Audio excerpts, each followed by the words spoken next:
কলকাতা টিভিতে আপনাদের সকলকে স্বাগত। আপনাদের সঙ্গে রয়েছে আমি অঙ্কুর। শুরু করছি বাংলা বলছে। রবিবারের পর সোমবারও বাংলাদেশে মৃতের সংখ্যা শতাধিক হয়ে গেল এবং আমরা দেখতে পেলাম যে বিষয়টি যে আজকেও বিভিন্ন জায়গায় লুটপাট ভাঙচুর যেমন চলেছে অগ্নিসংযোগের ঘটনা। এরই মধ্যে বাংলাদেশের দ্বাদশ সংসদ বিলুপ্ত হয়েছে বলে বিজ্ঞপ্তি জারি করা হয়েছে। রাষ্ট্রপতি নিজে বিবৃতি দিয়েছেন তিনি, এবং তার পাশাপাশি অন্যদিকে আমরা দেখতে পেয়েছি যে একটি বৈঠক হয়েছে আজ সন্ধ্যায়, যে বৈঠকে ছাত্রদলের যে ছাত্রদল এই আন্দোলনের নেতৃত্ব দিয়েছিল তাদের 13 সদস্যের এক প্রতিনিধি দল সেখানে ছিল, এবং তাদের সঙ্গে বৈঠকের পর সেই বৈঠকের সম্পর্কে এখনো পর্যন্ত অবশ্য সুনির্দিষ্টভাবে কিছু জানা যায়নি। অন্যদিকে আমাদের দেশে গতকাল সন্ধ্যা থেকেই রয়েছেন পদত্যাগী প্রধানমন্ত্রী শেখ হাসিনা। তার ক্ষেত্রে হয়তো খারাপ খবর, কারণ লন্ডন থেকে তিনি যে রাজনৈতিক আশ্রয় চেয়েছিলেন সেই রাজনৈতিক আশ্রয় দেওয়া হবে না, তা যেমন পরিষ্কারভাবে লন্ডনের পক্ষ থেকে জানিয়ে দেওয়া হয়েছে, ব্রিটেনের পক্ষ থেকে। অন্যদিকে আমেরিকা তার ভিসা বাতিল করেছে, ফলে আপাতত তিনি ভারতে, তার রাজনৈতিক ভবিষ্যৎ এখনো পর্যন্ত সুনির্দিষ্ট নয়।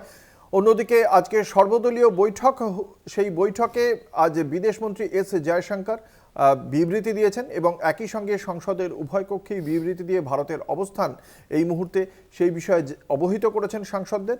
এবং 19,000 ভারতীয় এই মুহূর্তে সে দেশে রয়েছে, যাদের মধ্যে অন্তত 9,000 পড়ুয়া।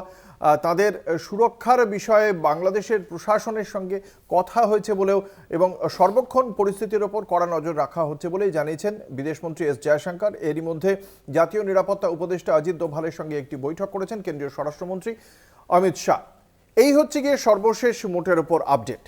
কিন্তু যে প্রশ্নগুলো উঠছে, তাহলে একদিকে যেমন পদত্যাগী প্রধানমন্ত্রী শেখ হাসিনার রাজনৈতিক ভবিষ্যৎ কি হবে, বাংলাদেশের যে সরকার, অন্তর্বর্তী সরকার, সেই অন্তর্বর্তী সরকারের চেহারা কেমন হতে চলেছে, কারা আসতে চলেছেন নেতৃত্বে, সেই নেতৃত্বের সঙ্গে বা অন্তর্বর্তী সরকারের বর্তমান সেনাপ্রধানের সঙ্গে ভারতবর্ষের নয়াদিল্লির বা বিদেশ মন্ত্রকের সম্পর্ক, এবং এই বাংলাদেশের এই যে এত বড় একটা অভ্যুত্থান হলো, এই অভ্যুত্থানের পেছনে যদি কোনো বিদেশি রাষ্ট্রের মদদ থেকে থাকে সেক্ষেত্রে ভারতের কি করণীয়, এবং এই মুহূর্তে দাঁড়িয়ে যে 19,000 ভারতীয় সেখানে রয়েছেন এবং বাংলাদেশের যে সংখ্যালঘুরা রয়েছেন তারা অনেকেই কাঁটাতার পার করে এপারে আসার চেষ্টা করছেন, সেই বিষয়টিও কিন্তু অত্যন্ত গুরুত্বপূর্ণ। এই বিষয়গুলি নিয়েই চর্চা করব আমাদের বাংলা বলছেন মঞ্চে। আমাদের সঙ্গে রয়েছেন বিশিষ্ট অতিথিরা, আলাপ করিয়ে দেবো দর্শকদের সঙ্গে। আমাদের সঙ্গে রয়েছেন দীপঙ্কর সরকার, রাজ্য বিজেপির মুখপাত্র, রয়েছেন কোহিনুর মজুমদার, তৃণমূল কংগ্রেসের মুখপাত্র, কেতন জয়সওয়াল, প্রদেশ কংগ্রেসের মুখপাত্র, এবং সুমন ভট্টাচার্য, বিশিষ্ট রাজনৈতিক বিশ্লেষক, সাংবাদিক। আপনাদের সকলকেই কলকাতা টিভির পক্ষ থেকে স্বাগত জানাই। একদম প্রথমে যে ছবি আমরা গতকাল থেকেই দেখছি, বাংলাদেশে যেভাবে চলছিল এই লুটতরাজ ভাঙচুর, তার মধ্যে যিনি বাংলাদেশের স্থপতি বা রূপকার যাই বলা হোক না কেন, বঙ্গবন্ধু মুজিবুর রহমানের মূর্তিকে যেভাবে ভাঙার চিত্র আমরা দেখেছিলাম, সেই বিষয়টি কিন্তু অত্যন্ত তাৎপর্যপূর্ণ। যে বাংলাদেশের এই ছাত্ররা কিন্তু এর আগে আমরা দেখিনি যে বঙ্গবন্ধু মুজিবুর রহমানের ওপর তারা এতটা ক্ষিপ্ত, সেই তারাই কিন্তু তাদের নেতৃত্বে যে এই গণ অভ্যুত্থান, সেখানে কিছু মানুষ এই বঙ্গবন্ধু মুজিবুর রহমানের মূর্তিতে ভাঙচুর করলো। আমি প্রথম প্রশ্ন আসবো রাজনৈতিক বিশ্লেষক সুমন ভট্টাচার্যের কাছে। ঠিক এটাকে আপনি কিভাবে দেখছেন? কারণ যে ছাত্ররা কখনোই আওয়ামী লীগ বা সুনির্দিষ্টভাবে বঙ্গবন্ধুর বিরুদ্ধে কথা বলেনি, তারাই ওটা ভাঙছে, এটা কি বিশ্বাস করা কঠিন নয়? দেখুন, বাংলাদেশে শেখ হাসিনা সরকারের পতনের পর থেকে যা যা ঘটেছে সেই ভিজুয়ালসগুলো আমাদের জন্য খুব কাঙ্ক্ষিত নয়। শুধু তো মুজিবুর রহমানের যে মূর্তি সেটা একটা জায়গায় ভাঙা হয়নি, গোটা দেশ জুড়ে ভাঙানো হয়েছে। এবং আমি আপনাকে বলি যে বাংলাদেশে মানে ঢাকা শহরে ভারতবর্ষ যে কালচারাল সেন্টার চালাতো, যেটা ইন্দিরা গান্ধীর নামে ছিল, ইন্দিরা গান্ধী কালচারাল সেন্টার, সেটাকে আগুন লাগিয়ে পুড়িয়ে দেওয়া হয়েছে। শেখ মুজিবুর রহমানের মতোই ইন্দিরা গান্ধীও বাংলাদেশের স্বাধীনতা যুদ্ধের অন্যতম স্থপতি। তো যদি ইন্দিরা গান্ধীর নামাঙ্কিত কালচারাল সেন্টারকে পুড়িয়ে দেওয়া হয়, যদি কি বলে মুজিবরের মূর্তিতে, মানে গোটা দেশ জুড়ে, বাংলাদেশের গোটা দেশ জুড়ে মুজিবরের মূর্তিতে ভাঙচুর হয়, তাহলে সেটা গভীরভাবে উদ্বেগের বিষয়। তাহলে ধরে নিতে হবে যে বাংলাদেশে যে নতুন রাজনীতি শুরু হতে চলেছে সেটা মুজিব বা ভারতবর্ষকে অস্বীকার করার একটা প্রয়াস, সেটা আমাদের জন্য খুব বিপজ্জনক। আপনি যদি জয়শঙ্কর, আমাদের বিদেশমন্ত্রী, যেটা পার্লামেন্টে দাঁড়িয়ে বলেছেন, তার যেটা সবচেয়ে ইম্পর্টেন্ট পয়েন্ট, সেই ইম্পর্টেন্ট পয়েন্টটা হচ্ছে বাংলাদেশে প্রায় এখনও 8-9% সংখ্যালঘু আছেন, হিন্দুরা আছেন। সেই সংখ্যালঘুরা যদি বাংলাদেশ ছাড়তে শুরু করে, তাহলে যে পশ্চিমবঙ্গের উপর যে চাপ পড়বে সেই চাপটা কিন্তু আমরা এখনো হিসেব করতে পারছি না। অনেকের এস্টিমেট মতোই বাংলাদেশে 1,60,00,000 হিন্দু আছেন, তার মধ্যে যদি 1 কোটিও বা পশ্চিমবঙ্গে চলে আসেন তাহলে পশ্চিমবঙ্গের ডেমোগ্রাফি পুরো বদলে যাবে। পয়েন্ট নাম্বার 3, একটা জিনিস আমি দেখছিলাম যে অনেকের তরফ থেকে একটা অস্বীকার করার চেষ্টা হচ্ছে যে না বাংলাদেশে হিন্দুদের উপর আক্রমণ বা সংখ্যালঘুদের উপর আক্রমণ হচ্ছে না। দেখুন, যে ইউরোপিয়ান ইউনিয়ন এতদিন ধরে শেখ হাসিনা সরকারের নিন্দা করেছে বা শেখ হাসিনা সরকারের বিভিন্ন জিনিসের নিন্দা করেছে, তারা আজ সন্ধ্যেবেলা একটা বিবৃতি দিয়েছে। তারা বলেছে তারা গভীরতম উদ্বিগ্ন যে বাংলাদেশে যেভাবে সংখ্যালঘুদের উপর আক্রমণ হচ্ছে, এবং আক্রমণ যে হচ্ছে তার একটা প্রমাণ হচ্ছে যে বাংলাদেশের যেটা কট্টরপন্থী সংগঠন, যেটাকে শেখ হাসিনা নিষিদ্ধ করেছিলেন, সেই জামাতের আমির যখন আজকে বিকেলে প্রেস কনফারেন্স করেছেন, তিনি বলেছেন যে আমাদের এর বিরুদ্ধে ব্যবস্থা নিতে হবে। তার মানে আক্রমণ হচ্ছে। এবং দেখুন, শুধু যদি আপনি সোমবার দেখেন, সোমবার সরকারি হিসেবে, আমি আর্মির হিসেবে বলছি, আমি বিভিন্ন বেসরকারি হিসেবে বাংলাদেশের সবচেয়ে বড় সংখ্যালঘুদের প্রতিষ্ঠান হিন্দু খ্রিস্টান ঐক্য পরিষদ যে হিসেব বলেছে, তাদের হিসেবে প্রায় 500 জনের উপরে মারা গেছেন। আমি যদি সরকারি হিসেবে বলি, গতকাল 109 জন মারা গেছে, শুধুমাত্র সোমবার 109 জন মারা গেছে। So it's a very alarming figure. দেখুন, ক্ষমতার পালাবদল হয়েছে, আমরা বুঝতে পারছি যে শেখ হাসিনা বা তার দলের প্রতি রোষ রয়েছে, কিন্তু যদি যথেচ্ছভাবে আওয়ামী লীগের লোকদের পিটিয়ে মারা হয়, তাদেরকে যদি অবশ্যই ফাঁসিতে ঝুলিয়ে দেওয়া হয়, তাহলে সেটা খুব চিন্তার ঘটনা। একেবারেই। আমি আসবো রাজ্য বিজেপির মুখপাত্র কাছে। দীপঙ্কর বাবু, এই মুহূর্তে দাঁড়িয়ে আমরা দেখতে পেলাম সর্বদলের বৈঠকে সকলেই কেন্দ্রীয় সরকারের পাশে রয়েছে এই বিষয়ে, এবং আমাদের রাজ্যের পক্ষ থেকেও বলা হয়েছে এই বিষয়ে কেন্দ্রীয় সরকার অবভিয়াসলি এটা তারাই সিদ্ধান্ত নেবেন। কিন্তু যেখানে বিদেশমন্ত্রী সে দেশে থাকা সংখ্যালঘুদের জন্য উদ্বেগ প্রকাশ করছেন এবং 19,000 ভারতীয় তাদের বিষয়ে উদ্বেগ প্রকাশ করছেন, সেটা কতটা তাৎপর্যপূর্ণ এই মুহূর্তে দাঁড়িয়ে কি মনে হচ্ছে? দেখুন, বাংলাদেশের সাথে পশ্চিমবঙ্গ বা ভারতের যে ভৌগোলিক অবস্থান, সেটা বিশ্বের এরকম কোনো দেশের মধ্যে নেই। দেখুন, বাংলাদেশ ভারতের পেটের মধ্যে অবস্থান করছে, এবং এই দেশটি যদি অশান্তগ্রস্ত হয়, মানে শান্তি বিঘ্নিত হয়, স্বাভাবিকভাবেই ভারতের তার উপর প্রভাব পড়বে। সুমনদা যে বিশ্লেষণটা করলেন সেটার সাথে আমি সহমত রেখেই একটা বিষয় এখানে আরেকটু সংযোজন করতে চাই। দেখুন, খবর যেগুলো আসছে, যেগুলো সুমনদা বললেন, তার থেকে অনেক বেশি খবর আমাদের কাছে সোশ্যাল মিডিয়া শুধু নয়, আমাদের নিজেদের আত্মীয় স্বজনরাও যারা আছেন ওখানে, তাদের অবস্থানে কাল রাত্রে থেকে, মানে কাল থেকে যেভাবে শুরু হয়েছে, এটা আগে থেকেই হচ্ছিল, কিন্তু কাল থেকে সেটা মারাত্মক। এখানে মন্দির কয়েকশো মন্দির না, কয়েক হাজার মন্দির ধ্বংস হয়ে গেছে। মানুষের জীবন দেখুন, বিভৎসতা কোথায় গেছে। কেউ আশ্রয়ের জন্য নিজের ঘরে লুকিয়ে আছে। এখানে তো রাজনীতি করার কোনো জায়গা নেই, কিন্তু ঘটনাটা ঘরে লুকিয়ে আছে, সেই ঘরটা বাইরে থেকে সিট কেনে দিয়ে দিয়েছে, সিট কেনে দিয়ে সেই ঘরটা আগুন জ্বালিয়ে দিয়েছে, মানে ভিতরে জীবন্ত দগ্ধ করে মারা হচ্ছে মানুষকে। এটা তো ভারত সরকারের চুপ থাকার কথা না। নিশ্চয়ই সর্বদলীয় বৈঠক করেছে, বিবৃতি দিয়েছে, কিন্তু এই যে 1,31,00,000 মতো ভারতীয়, মানে হিন্দুরা এখনো সনাতনীরা ও দেশে আছেন, তাদের অবস্থানটা সত্যি সত্যি উদ্বেগের বিষয়। এত লোক যদি আসে, সেটা যেমন আমাদের উপর চাপ পড়বে, কিন্তু এই লোকগুলো আজকে মার খাচ্ছে কেন? কেন তাদের এই পরিস্থিতি হলো? বাংলাদেশ সরকারের এই যে বাংলাদেশের যে শেখ হাসিনার তার যে পলিসি, সেটা যেমন জামাত বা এদেরকে, বিএনপিকে, তাদের যে শক্তি বিরোধী শক্তিগুলি, তিনি ক্ষমতার উপর বসেছিলেন, তিনি কি বুঝতে পারেননি? অবশ্যই আসলে এই যে পরিকাঠামোগত হয়েছে, দেখুন এই যে সন্ত্রাসবাদী সংগঠনগুলি, তারা একটাই কারণ, তাদের বিভিন্ন সময় স্লোগান দিচ্ছে যে এদেশে, বাংলাদেশে তাদের ভারতবর্ষে চলে যেতে হবে।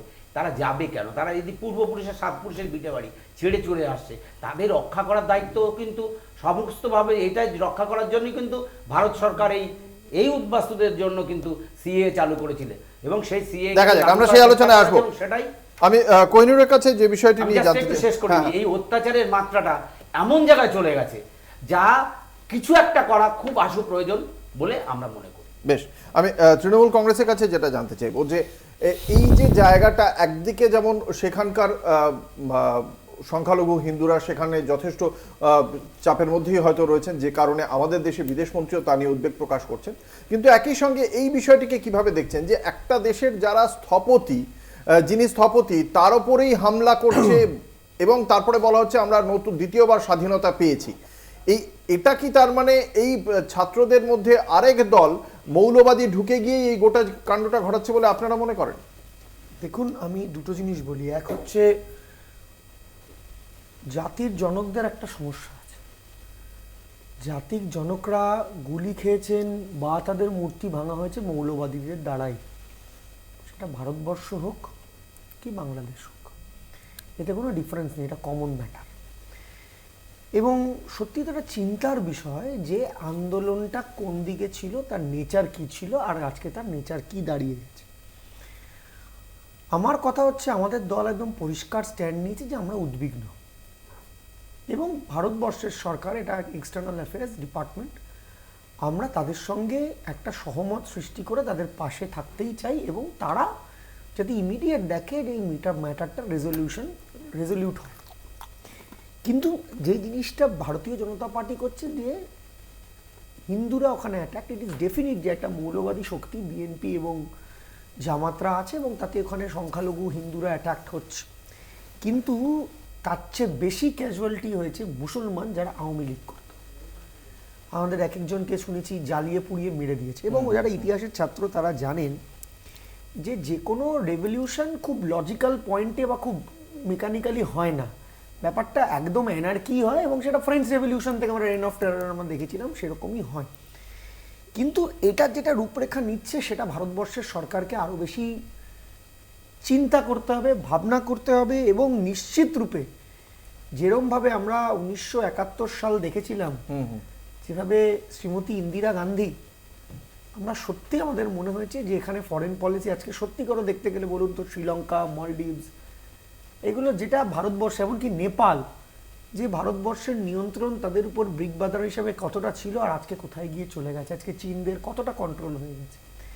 এবং এটা তো নিশ্চয়ই দেখলে বোঝা যাবে যে এই আন্দোলনের একটা দিক, একটা বিশাল দিক, সরাসরি এটা মুখে স্বীকার করছেন। আজকে ইউনিস বাবুর বক্তৃতায় আমি শুনলাম তিনি বলছেন ভারতবর্ষ আমাদের খুব সঙ্গী দেশ ইত্যাদি ইত্যাদি, কিন্তু একটা সংখ্যা তো এটা ভারতবর্ষের বিরোধিতা করছে, এবং হাসিনা তো ফ্রেন্ডলি টু ইন্ডিয়া ছিল।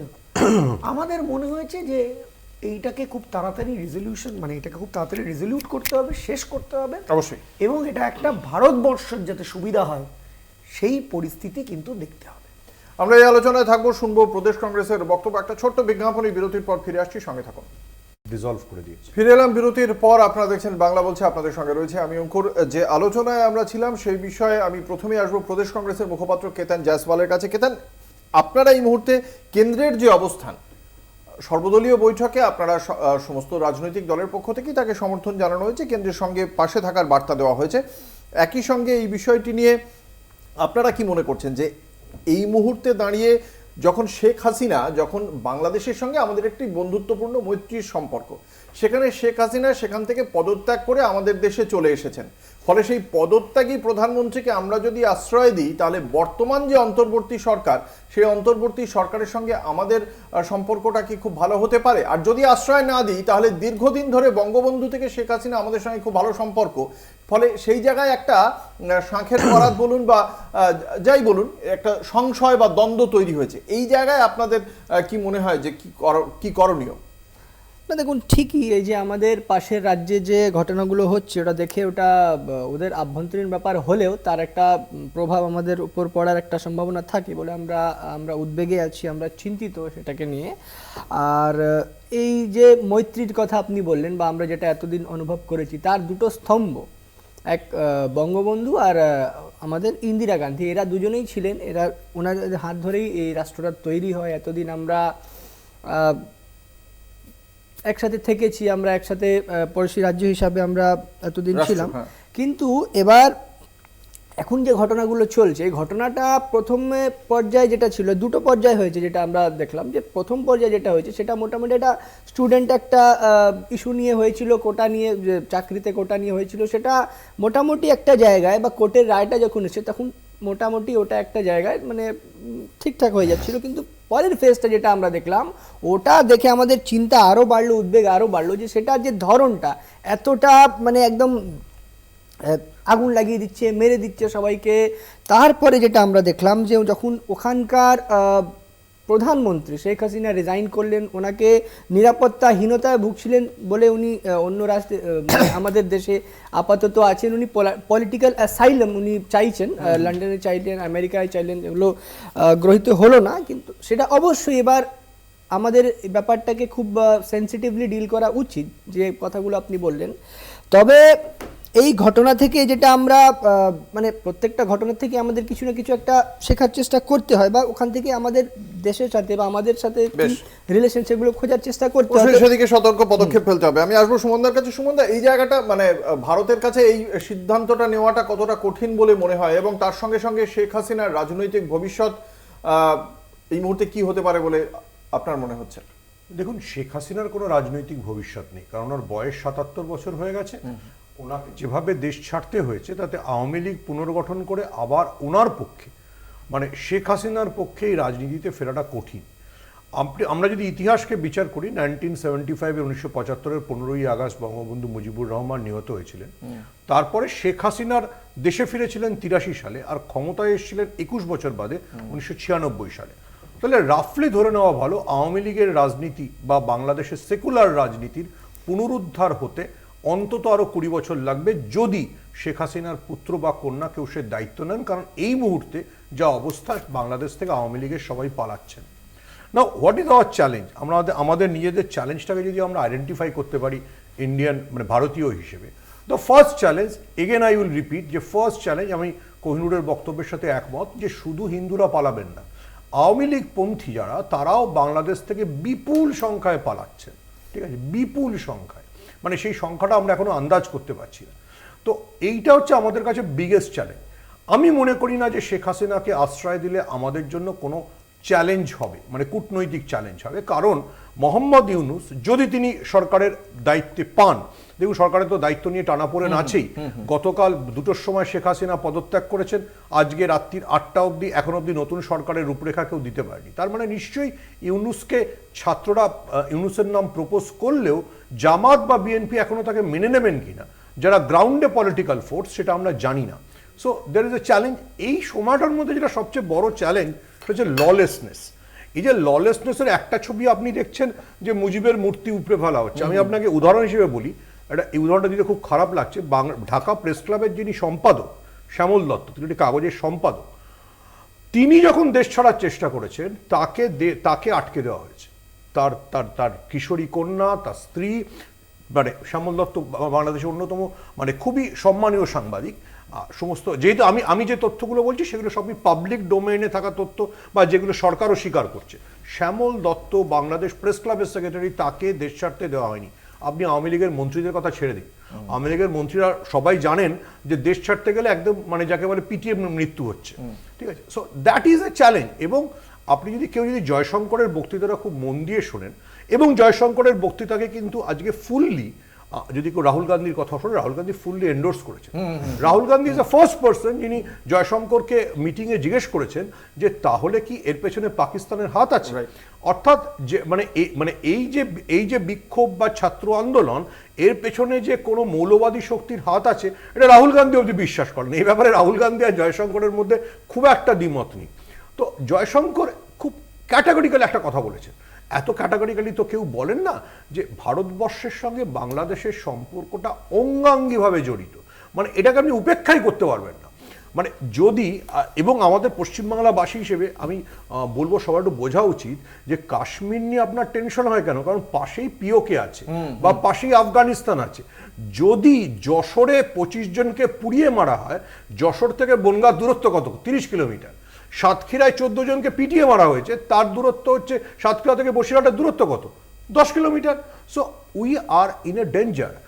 একটা প্রতিবেশী দেশে যদি এরকম মৌলবাদী উত্থান ঘটে, যদি রাজনৈতিক অস্থিরতা থাকে, তাহলে আপনি মানে আপনার তো সবসময় চিন্তা হবে। ঠিক ঠিক ঠিক। আমরা এই আলোচনাতেই থাকবো, একটা ছোট্ট বিজ্ঞাপনী বিরতিতে যাব, সঙ্গে থাকুন। ফিরে এলাম বিরতির পর। আপনারা দেখছেন বাংলা বলছে, আপনাদের সঙ্গে রয়েছে আমি অঙ্কুর। ফলে আমরা যে আলোচনায় ছিলাম, বাংলাদেশের যে পরিস্থিতির কথা রাজনৈতিক বিশ্লেষক সুমন ভট্টাচার্য বললেন, আমি ঠিক সেই উদ্বেগজনক পরিস্থিতি নিয়েই আসবো রাজনৈতিক দলগুলির কাছে। আমার প্রথম প্রশ্ন রাজ্য বিজেপির মুখপাত্র দীপঙ্কর সরকারের কাছে। এই যে পরিস্থিতি, যে কথা একটু আগেই সুমন ভট্টাচার্য বললেন, যে আমাদের পাশের দেশ যেভাবে জ্বলছে, তাতে সবচেয়ে বেশি উদ্বেগের জায়গা রয়েছে আমাদের।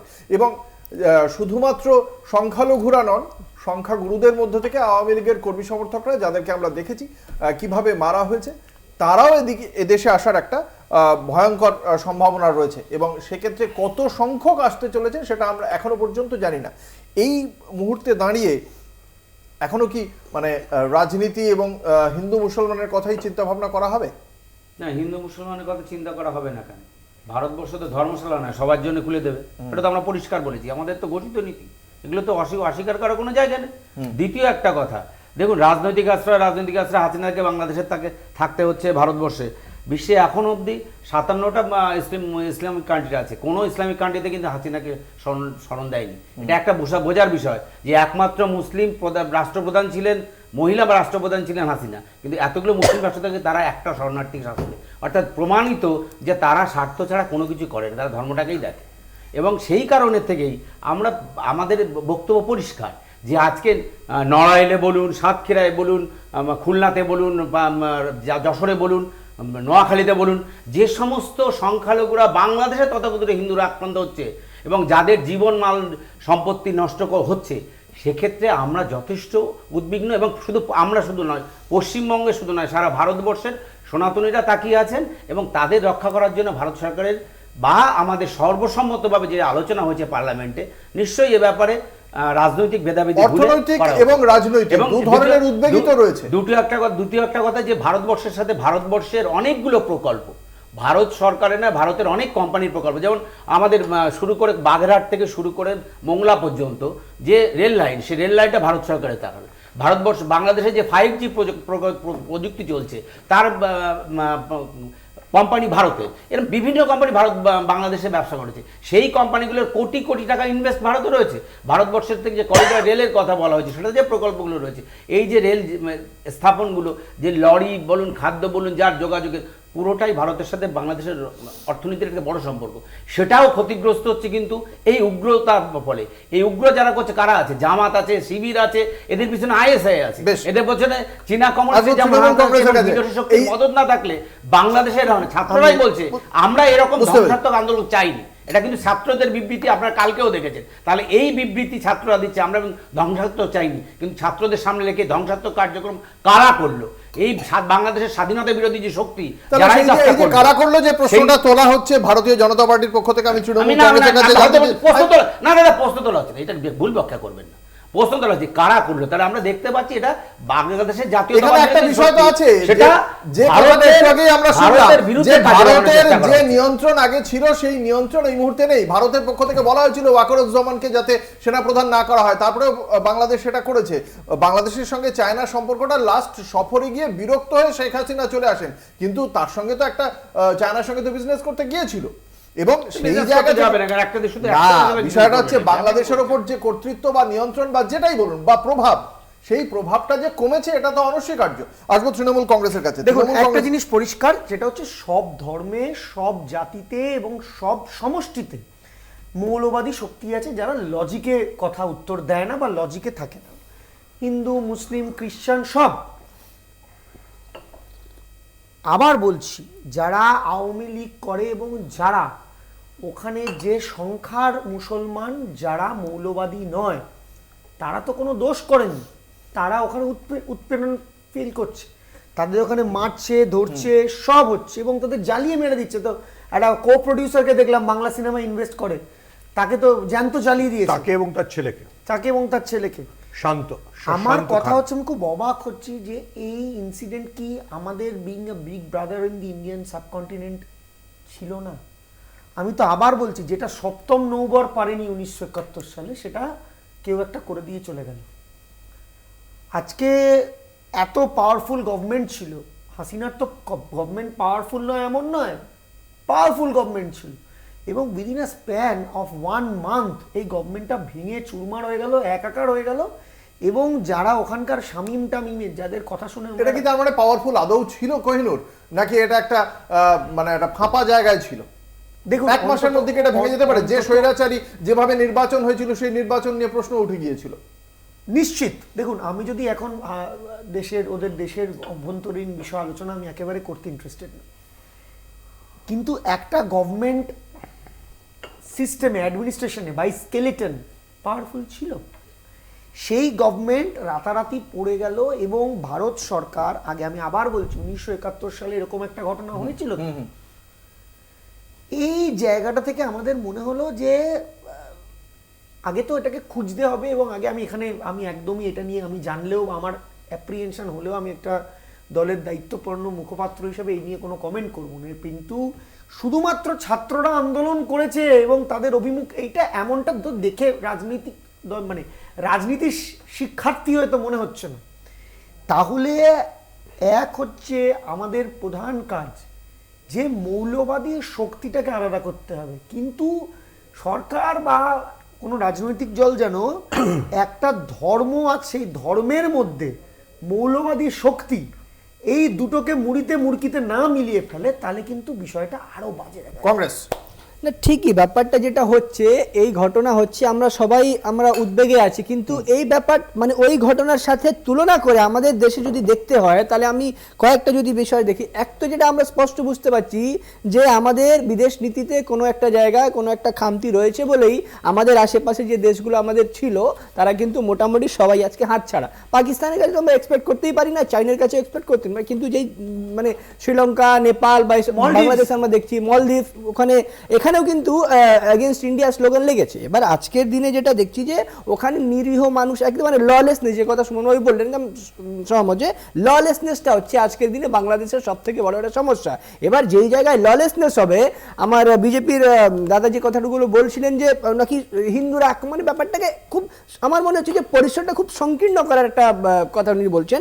ওখানে নিরীহ মানুষরা খুন হচ্ছেন, তারা আওয়ামী পার্টিরও আছেন। আপনি বলুন না, যেই দেশে আমি বলেছি বলিনি দাদা প্লিজ, যেই দেশে আজকের দিনে ওখানকার প্রধানমন্ত্রী, মানে এই দুদিন আগে উনি প্রধানমন্ত্রী ছিলেন, কালকে অবধিও তিনি নিরাপত্তাহীনতায় ভুগছেন, ওনাকে ওখান থেকে অন্য জায়গায় নিয়ে সরানো নিতে হচ্ছে, সেই জায়গায় ওনার পার্টির সমস্ত লোককে মারা হচ্ছে, পুড়িয়ে দেওয়া হচ্ছে, সেই জায়গায় অবশ্যই ওখানকার যারা ধর্মীয় মানে সংখ্যালঘু তাদের উপর অত্যাচারটা হচ্ছে।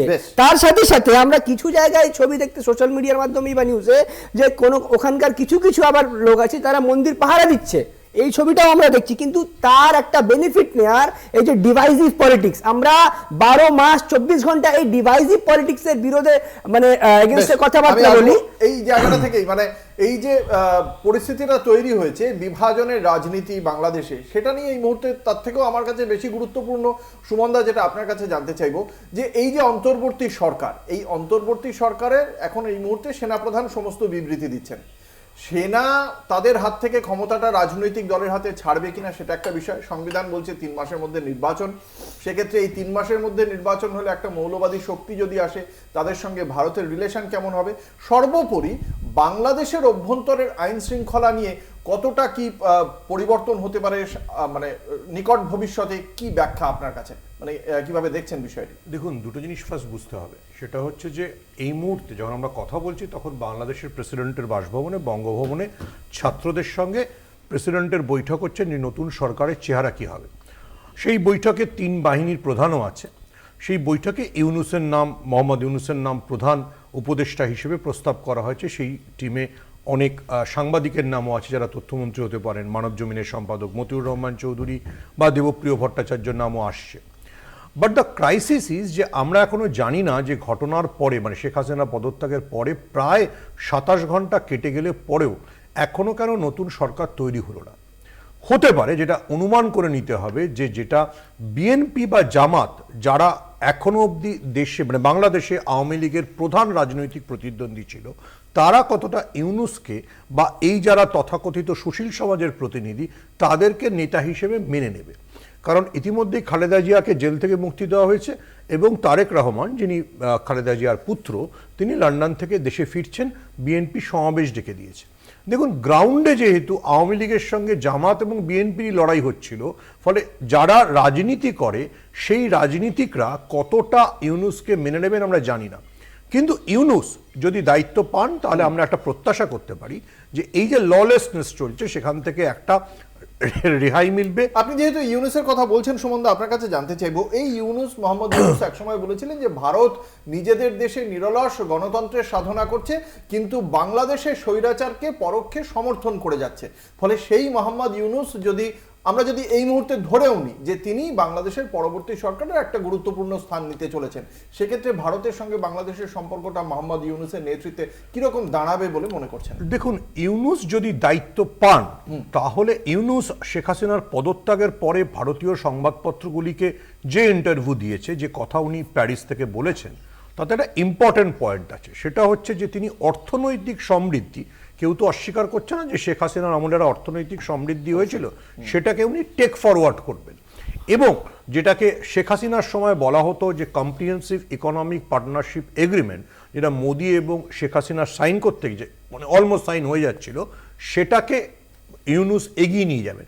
তার মানে একটা ফ্রি ট্রেড এগ্রিমেন্ট হবে, যেটা সুবিধে হতে পারে, যেটা ইউনূসের এখনো অবধি বক্তব্যে ইঙ্গিত আছে যে উনি যদি এই সুযোগটা পান তাহলে ভারত বাংলাদেশের মধ্যে যে ইকোনমিক করিডর তৈরি হবে সেটা আমেরিকান ব্যাকিং পাবে। দেখুন, আমাদের ভৌগোলিকভাবে বুঝতে হবে ঠিক বাংলাদেশ এবং ভারতের যেটা যোগাযোগের জায়গা, ঠিক তার উপরই হচ্ছে চীনের গুয়াংজাও, যেখানে চীনের মেজর প্রোডাকশন হাব আছে। তো ইউনূস তার আমেরিকান কন্ট্যাক্ট দিয়ে এইখানে এই বিনিয়োগগুলোকে যদি সরিয়ে আনতে পারেন, তাহলে ঠিক যেভাবে আমেরিকা এবং মেক্সিকোর মধ্যে একটা ইকোনমিক করিডর তৈরি হয়েছে, সেইটা ইউনূস তৈরি করতে চান। ইউনূস ডেফিনেটলি এখন অবধি জামাতের চাইতে ভারতের জন্য অনেক বেটার চয়েস, এবং ইউনূস যদি এই ইকোনমিক করিডরের তৈরির কথা বলেন তাহলে ভারত সোৎসাহে সেটাতে পার্টিসিপেট করবে। কারণ ভারতও চায় যে এই উপমহাদেশে দক্ষিণ পূর্ব এশিয়ায় একটা ইকোনমিক করিডর তৈরি হোক, এবং এতে আমেরিকা এবং ভারতের দুজনের ইন্টারেস্ট আছে, কারণ তারা সেটা চীনকে চ্যালেঞ্জ করতে পারবে। কি মনে হয়? আমার মনে হচ্ছে যে কিছুটা সুমনদা বোধহয় ইউটোপিয়ান হয়ে যাচ্ছে বা ইমপ্র্যাকটিক্যাল হয়ে যাচ্ছে। কারণ কি, আমার যেটা দেখে মনে হয়েছে, অবজারভেশনে মনে হয়েছে যে এটা এর পেছনে একটা compact political force inside and outside both ছিল, এবং সেটা যে খুব ফ্রেন্ডলি টু ইন্ডিয়া সেটা আমাদের আন্দোলন দেখে মনে হয়নি। ইউনূস বাবু যে কমপ্লিটলি গভর্নমেন্টটা নিয়ন্ত্রণ করে চালাতে পারবেন এমনটা আশা করা আমার মনে হয় না যে সেটার কথা তো বলা হচ্ছে না। যদি হয় তাহলে সেক্ষেত্রে কি হতে পারে, বা ইউনূস হলে মোহাম্মদ না, ইউনূস হলে কেমন হতে পারে, আমার মনে হয় যে this is the high time and probably the last time that Indian government Department for External Affairs should react. দেখা যায়। আমরা এই আলোচনায় থাকবো একটা ছোট্ট বিজ্ঞাপনী বিরতির পর ফিরে আসছি। ফিরে এলাম বিরতির পর। আপনারা দেখছেন বাংলা বলছে, আপনাদের সঙ্গে রয়েছে আমি অঙ্কুর। বাংলাদেশের পরিস্থিতি নিয়ে আজ সংসদে যে বিবৃতি দিয়েছেন বিদেশমন্ত্রী এস এ জয়শঙ্কর, আমরা শোনাবো। খুব ভালো বলেছেন। We are in close and continuous touch with the Indian community in Bangladesh through our diplomatic missions. There are an estimated 19,000 Indian nationals who usually live there, of which about 9,000 are students. The bulk of the students, however, have already returned to India in the month of July on the advice of the High Commission.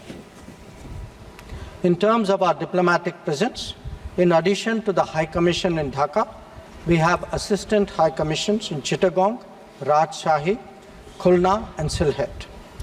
It is our expectation that the host government will provide the required security protection for these establishments. We look forward to their normal functioning once the situation stabilizes. Speaker, sir, we are also monitoring the situation with regard to the status of minorities. There are reports of initiatives by various groups and organizations to ensure their protection and well-being. We welcome that. We welcome that and will naturally remain deeply concerned till law and order is visibly restored. Our border guarding forces have also been instructed to be exceptionally alert in view of this complex situation. Speaker, sir, in the last 24 hours, we have been in regular touch with the authorities in Dhaka. আমি একদম প্রথমে আসবো রাজ্য বিজেপির মুখপাত্রের কাছে, যেটা আপনার কাছে জানতে চাইবো। এই পরিস্থিতিতে দাঁড়িয়ে অনেকগুলো বিষয় নিয়ে আমরা চর্চা করার চেষ্টা করলাম এই সীমিত পরিসরে।